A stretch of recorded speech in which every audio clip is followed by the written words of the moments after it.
Po. Bago po tayo mag-start, siguro mag-pray po muna tayo saglit. Lord, maraming salamat po sa oras na ito. Maraming salamat din po, Panginoon, sa pabagi ng salita, Panginoon. Lord, Lord, malapit po kami sa inyo, nagpapakumbaba. May po kami ng tawag sa tawad po sa aming gawang kasalanan, Lord. Nagmamalay namin, Lord, o hindi. Hindi po ng tawad, Panginoon. Lord, maraming salamat din po, Panginoon, sa inyong katawaran. And Lord, sa pagbabagi ng iyong salita, Panginoon. Tulungan niyo po, Panginoon. Kayo po ang mamuna sa aking Panginoon. Lord, sa inyo papuri at papuri pa sa salamat, Panginoon. Sa pangalan ni Jesus. Amen. So, yung share ko po is about po sa yung time na matanda na po si Abraham. ah, sa punta po natin sa Genesis 24. Di naman po natin babasa. Actually, buong chapter siya yung kwento na yun. Pero di naman po natin babasahin na. Masyado mahaba po. Summarize ko na lang po. So, ang nangyari po doon is nung matanda-matanda na po si Abraham noon, ah kinausap niya po yung pinakamatanda niyang alipin para po hanapan ng asawa si Isaac. So, yun po yung kwento po ng Genesis 24. So, sa verse 1 to 9, ayun po, summarize ko na lang po, andun po si Abraham, kinausap niya po yung alipin niya. Ah, kailangan na sumumpa yung alipin kay Abraham na nagbigay ng instruction si Abraham sa alipin na susundin niya kung paano niya hahanapin yung kapapangasawa ni Isaac. So, ayan, sumumpa ka sa akin sa pangalan ni Yahweh, ang Diyos ng langit at ng lupa na hindi ka rito sa Kanaan pipili ng kapangasawa ng aking anak na si Isaac. So, punta ka sa bayan kong tinubuan at pumili ka sa aking kamag-anak doon na mapapangasawa niyo. So, sasummarize ko na lang po. So, ayun, nagkaroon po sila ng pag-uusap. Sumumpa yung alipin na susundin niya yung mga instructions ni Abraham. So, uh, skip po tayo dun sa verse 10. So, ito na po yung naghanda na ang alipin ng 10 kamelyo ng kanyang Panginoon. At tapos kargahan ng marami regalo, naglakbay siya patungong Mesopotamia sa Dalawang na yun. Na po siya, naglakbay na po yung alipin. So, tapos sa 11 po, pagsapit sa labas sa lungsod, huminto siya at pinaluhod ang mga kamelyo sa tabi ng palon ng tubig na naroon. Sa gayong oras, tuwing magdarapit hapon, dumarating ang mga babae para umigib. Verse 12, siya'y nanalangin ng ganito. So, ah, ito na po yung part na nung nabasa ko po to, parang ito yung nagkaroon ng parang emphasis sa akin na yung, yung alipin. Kasi, alipin kasi parang, kumbaga sa story, ah, parang masasabi nating side character lang siya. Side character siya, pero actually, hindi ka siya pinangalanan eh. Yung ano niya sa Bible is side character lang kasi hindi siya pinangalanan, hindi masyadong, basta ganun po, parang side character lang. Pero, dito ako parang na-amaze na yung personality ng alipin na ito talagang andun yung pagtitiwala sa Panginoon. So, verse 12, siya ay nanalangin ng ganito, Yahweh, Diyos ng Panginoon kong si Abraham, maging matagumpay nawa ang aking lakad. Tuparin po ninyo ang inyong pangako sa aking Panginoon si Abraham.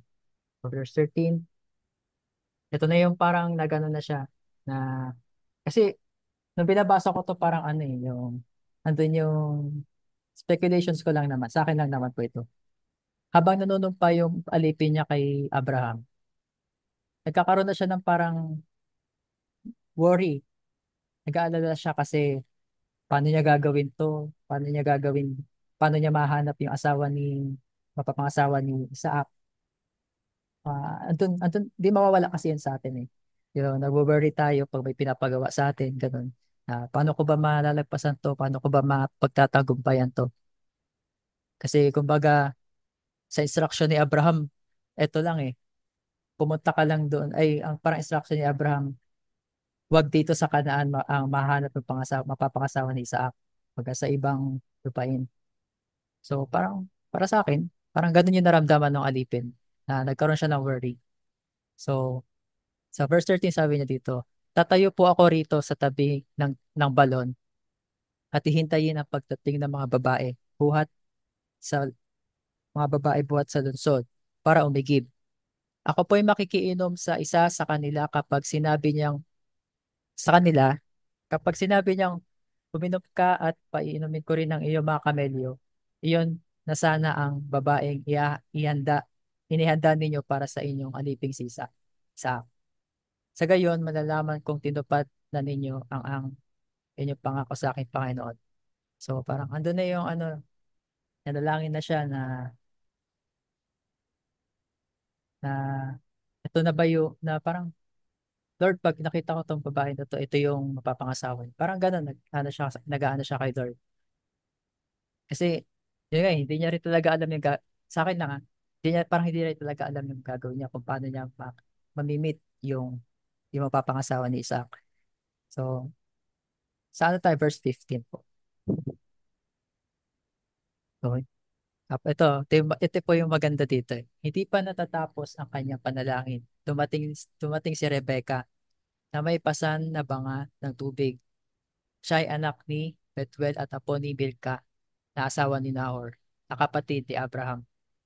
So, ayun po yung isa sa mga naging instructions ni Abraham dun sa alipin na hanapin niya doon sa kamag-anak. So, ayun pala, may instruction pala na ganun. Pero, yun nga po, hindi rin niya po masabi kung sino doon. So, sa verse 16 po, nakita niya po si Rebecca, siya ay dalaga pa at napakaganda. Lumusong siya sa kinaroroonan ng balon. Pinuno ang kanyang banga at umahon. Verse 17, sumalubong agad ang alipin at sinabing, maaari bang makiinom? Yun, pinuntahan niya na si Rebecca. Tapos sabi na ni Rebecca, aba opo, sagot ng babae. At inilalayan niya ang banga habang umiinom ang alipin. Nang ito'y makainom na ay sinabi pa ng dalaga na painumin ko na rin po ang inyong kamelyo hanggang gusto nila. O, sige, tuloy po natin. Verse 20, isinali niya painom, sa painuman ng laman ng balik-balik siyang sumalok hanggat mapainom ang lahat ng kamelyo. So, ito na po. Verse 21.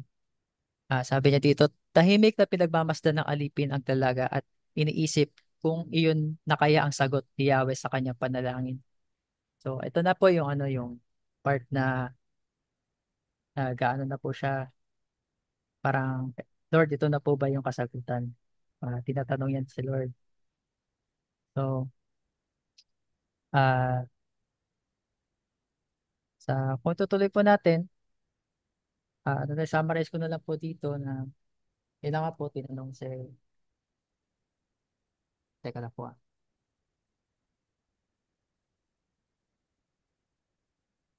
Ayun. Sige po, tuloy pa po natin. Sa verse 23 na po tayo. Ayun. Sabi dito, pagkatapos ito'y tinanong niya, sino ba ang inyong mga magulang? Mari ba kami makituloy sa inyo ngayong gabi? Sumagot si Rebecca, ako po ay anak ni Bethuel na anak ni Nahor at Milcah. Tapos sinabi niya na paluwag pa po sa amin para pagkain po mga hayop. So, verse 26, ano na po, pagkarinig niyon, lumuhod ang alipin at sumamba kay Yahweh. Sabi niya, purihin si Yahweh ang Diyos ng Panginoon kung si Abraham. Hindi siya sumira sa kanyang pangako. Pinatnubayan niya ako sa pagpunta sa bahay ng mga kamag-anak na aking Panginoon. So, ito na po. Nung nabasa ko tong verses na to, 26 to verse 27, parang na-amaze ulit ako dun sa alipin kasi ah okay na po. O baka boses ko na po yung pasensya na. Sige po. Okay na daw po yung mic ko eh. Sige po. So ayun po. Dito po ako na parang na-amaze dun sa alipin kasi ah parang naging confirmation sa kanya yun na welcome siya doon sa kila Rebecca. Kaya yun na yung parang naging ano niya na ito na yung katugunan ng Panginoon. Yun na yung katugunan ng prayers ko kanina. So talagang pinuri niya si Yahweh, pinasalamatan niya yung Diyos, and sinamahan siya sa kailangan sa pinapagawa sa kanya ni Abraham. So, ay, hello po. May na pa rin po ba? Okay naman na po siya. Okay naman na po ngayon. Medyo lakasan niyo po ng konti. Sige po. Lapit ko na lang po. So, ito, okay na po, no? So, yun,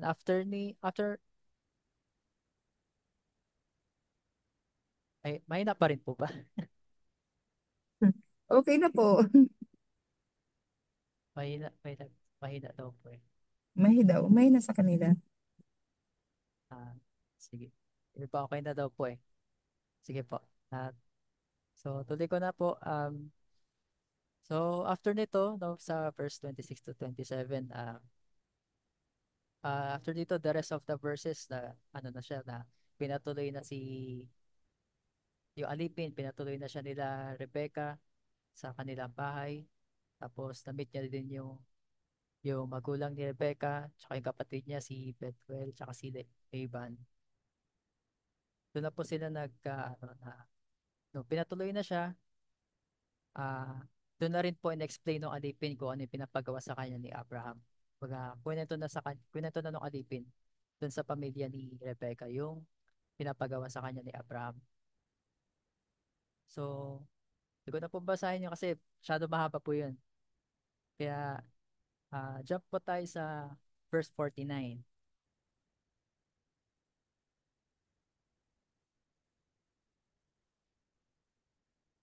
Ito po.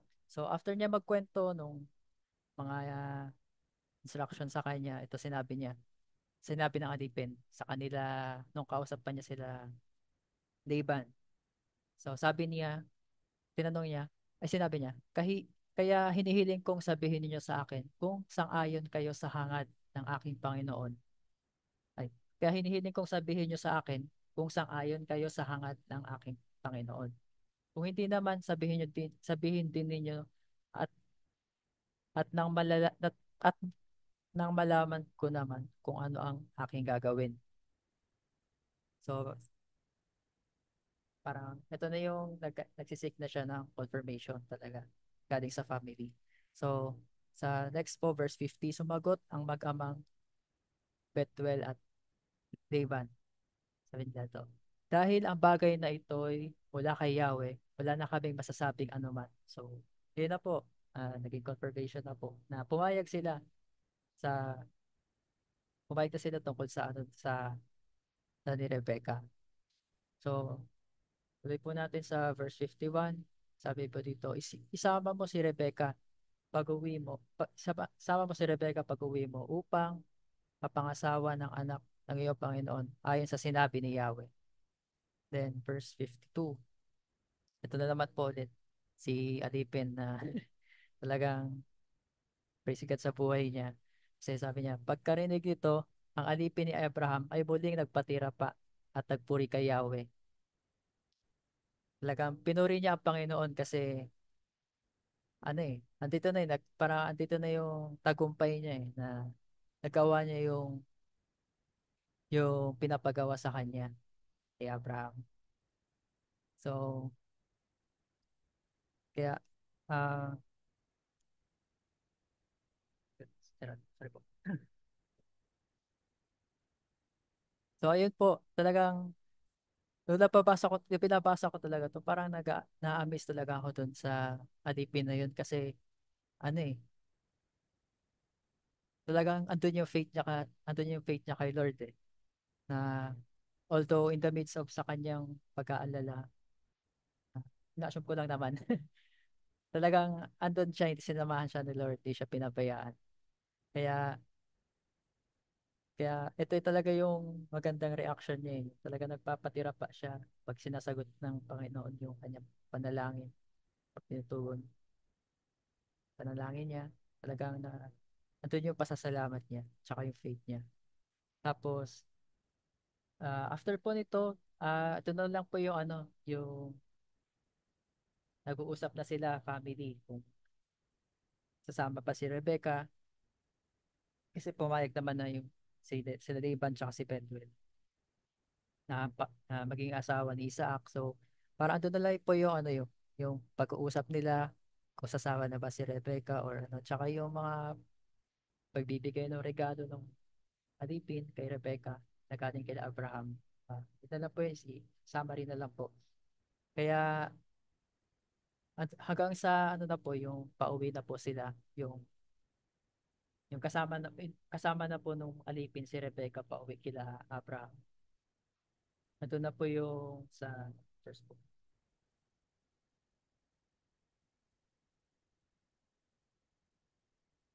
The 66 po. Okay. Pero ano na lang po, yung i-summarize ko na lang po hanggang sa pagbalik nila, pabalik na po sila sa kila Isaac po. Kaya Ah, yun po yung mega praise God kasi answered prayer doon para sa alipin. Kaya sa jump na lang ako sa verse 67. Last verse na siya eh. Kasi ito yung naging result nung katagumpayan nung pinapagawa sa kanya. Sabi dito, pagkatapos, dinala ni Isaac si Rebecca sa tolda ni Sarah na kanyang ina at ito'y naging asawa niya. Minahal ni Isaac si Rebecca at siyang naging kaaliwan niya sa pagkamatay ng kanyang ina. So, ayun po. Ah, yun lang po sa story na talagang na parang na-bless po ako dun sa buhay ng alipin. Kasi kahit, alam niyo po yun yung hindi siya isa sa mga main characters dito sa kwento na to. Pero actually siya yung highlight talaga eh. Kasi siya yung talagang magandang ginawa. Ayun, siya may yung ginawa talaga eh. Pero since di siya napangalanan, parang, parang side character siya ganun. Pero naging vital yung role niya dun sa buhay nilang na family nila kasi syempre yung success yung generations talaga nila Isaac at Rebecca talaga maganda yung ginawa ng Panginoon sa kanila kaya doon po talaga ako parang na-amaze kasi although alipin siya pero sumunod siya ah, may at napalataya siya sa Lord talaga nag-pray siya at yung mga katugunan ng mga panalangin niya talagang pinuri niya ang Panginoon kaya talaga na-bless po ko dun sa buhay ng alipin. So, tayo naman, bilang sa atin mga Kristyano po, may mga kanya-kanya po tayong panalangin. Either para sa sarili natin, sa family, or sa ibang tao. We believe na lahat ng ating panalangin ay naririnig ng Lord, tinitindig ng Lord. Ang kailangan lang talaga natin gawin is tiwala, magkaroon ng pananampalataya na tutugunin ng Lord ang panalangin. Kasi kung pupunta po tayo sa Matthew 21, verse 22, malinaw po dyan na sinabi niya na, ito po sinabi, ano mang hingin ninyo sa panalangin ay tatanggapin ninyo kung nananalig kayo. Ayun po. Kung may pananampalataya tayo, diringgin ng Lord yan, sasagutin ng Lord yung mga panalangin natin na basta meron tayong uh, may faith tayo, Lord, yung mga panalangin natin. Pero ako sa akin lang po to I believe minsan may mga prayers na hindi tinutugon si Lord. Kasi ako naranasan ko yan personally. may mga prayers ako, Lord, sana, hindi naman sana, Lord, I pray na ganito po, ganito, ganyan. Pero as I pray, ah, yung inaasahan ko na result, hindi ganun. Pero ako, I believe na kung halimbawa may mga prayers ako na hindi tinutugon ng Lord, I believe merong mas the best kaysa sa dun sa pinapanalangin ko na yon. Pero actually minsan for some reason may mga panalangin din tayo na hindi natutugon kasi ah, may mga reason din na sa personal natin, baka minsan may kasalanan tayo, pag ganun, may ginagawa tayo hindi maganda, baka minsan may sama tayo ng loob, may hindi pa tayo papatawad. Ako, I believe na yung mga ganun na mga ganun is another hindrances na para hindi tugunin ng Lord yung Panginoon na yung mga panalangin natin. Kasi syempre parang ano naman, di ba? Na si Lord anytime pwede naman niya sagutin yung panalangin natin, pero kung tayo naman sa sarili natin na parang are we worthy to have are we worthy na sagutin ng Panginoon yung panalangin natin sa kalagitnaan ng ganung state natin, di ba? So, ayun po, ano naman po si Lord, just naman po siya. Patas naman po siya kanya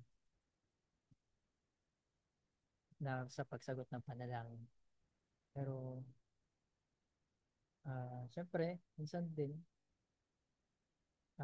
yung mga prayers natin, kailangan din natin, bantayan yung mga prayers natin kasi, ah, yung mga prayers natin, ano pa to, kalulugod pa ng Panginoon. Kasi, pupunta tayo sa John 14 verse 13.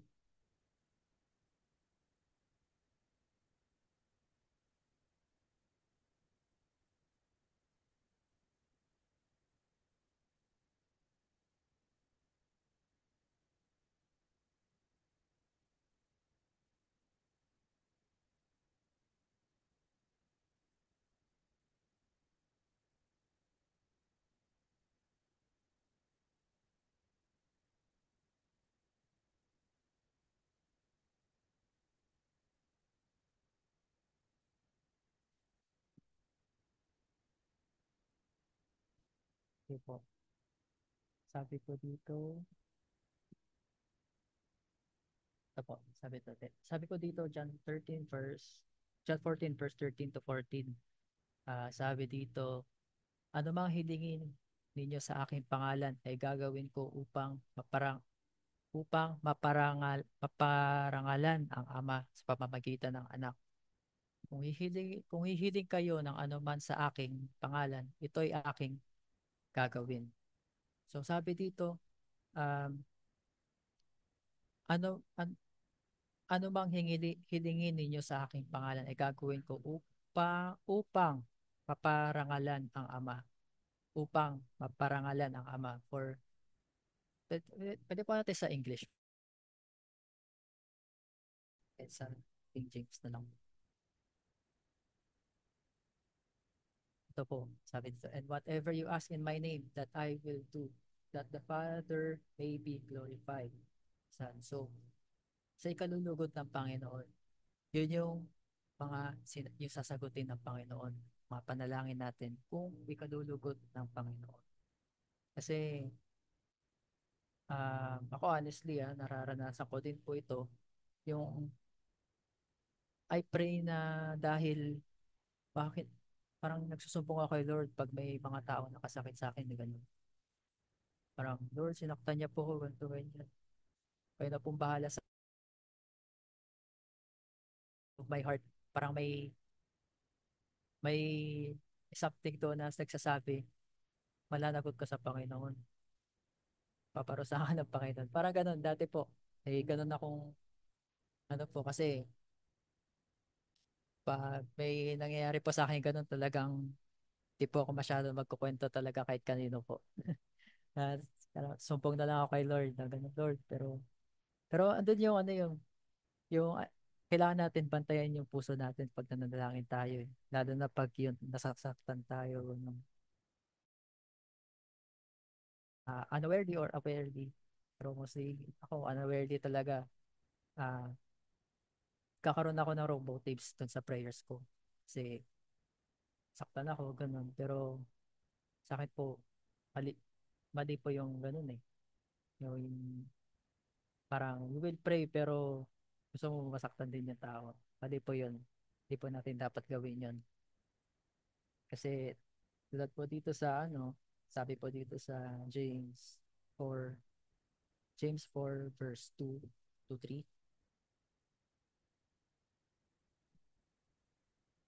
Okay, ito hindi naman siya ano sa exactly sa prayers pero kasi pa Tagalog na lang po.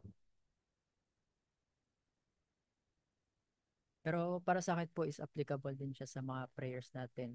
So sabi po dito, mayroon kayong minimithi, ngunit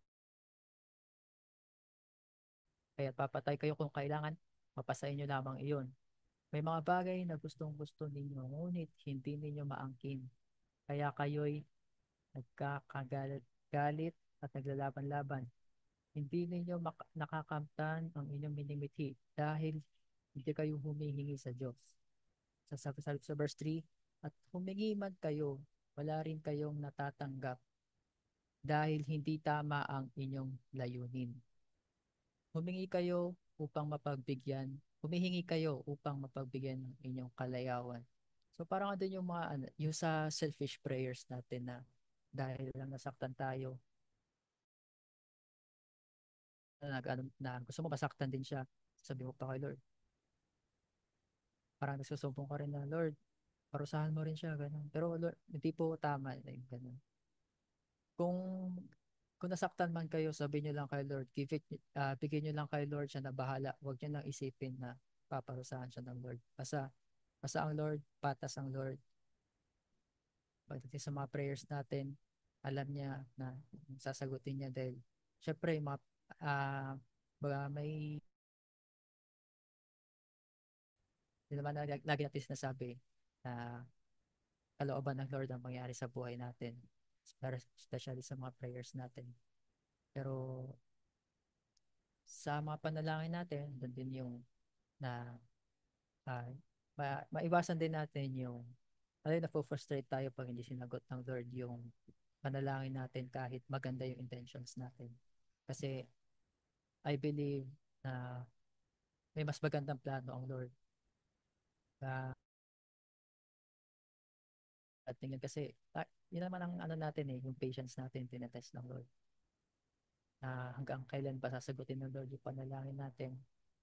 Kasi, though matagal, pero, yun nga, sabi nga sa, sa, sa kanta natin dati, na tagalogin ko na lang, na akala mo yung Lord hindi kumikilos, pero andyan siya, kumikilos siya.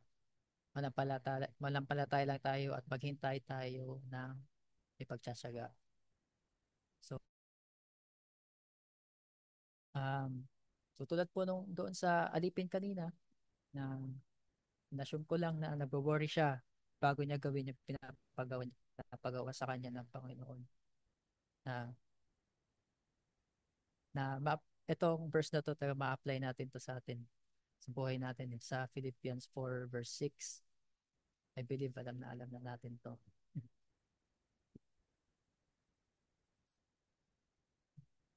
Yan. Verse 6 po, huwag kayo mabalisa tungkol sa anumang bagay. Sa halip, hingin ninyo sa Diyos ang lahat ng inyong kailangan sa pamamagitan ng panalangin may pasasalamat. Kapayapaan ng Diyos na hindi kayang maunawaan ng tao ang siyang mag-iingat sa inyong puso at pag-iisip dahil sa inyong pakikipag-isa kay Kristo Jesus. So, ayun po. Mga hinanakit natin, bigay lang natin sa Lord. Siya na pong bahala doon. Tapos, yung anxiety, yes, nandyan po yan. Hindi po talaga mawala yan. Pero, andun natin may exercise yung faith natin. Pag nakaramdam tayo ng ganun, doon natin i-apply yung faith na meron tayo sa Panginoon na yung mga prayers natin sa kabila ng mga challenges sa buhay natin, andun yung pananampalataya natin sa Panginoon na sasagutin niya yung mga panalangin natin. So, yan lang po. All glory to God po.